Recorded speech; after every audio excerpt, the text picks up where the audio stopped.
Leucorrhoea میں ایک وضو سے 2 یا اس سے زائد نمازیں ہو سکتی ہیں. جس کپڑے پر لگ جائے تو اس کو چینج کرنا پڑے گا.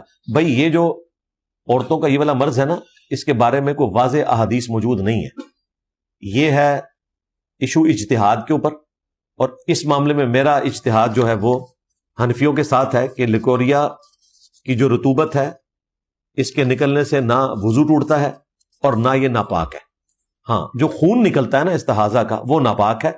استحاضہ کے کیس میں جب عورت کے پیریڈز کے دن پورے ہو جائیں تو اس کے بعد اگر اسے خون آئے 7 دن کے بعد تو وہ غسل بار بار نہیں کرے گی. ایک غسل جو کر لیا وہ کافی ہے. ہاں، وضو ہر نماز کے لیے الگ کرے گی، اور وہ خون کو اکوموڈیٹ کرنے کے لیے انڈر ویئر یوز کرے اور اس کے اندر کپڑا رکھ لے اور وہ کپڑا چینج کر لے. اور اگر زیادہ تردد ہے تو وہ نماز جمع بھی کر سکتی ہے. وہ بھی صحیح مسلم میں نبی علیہ السلام نے اجازت دی تھی عورت کو کہ ظہر آخری وقت میں اور عصر اول وقت میں پڑھ لے. اس کے لیے پھر ایک وضو بھی کافی ہوگا، ظہر عصر کے لیے، ایک مغرب عشاء کے لیے اور فجر کو الگ سے.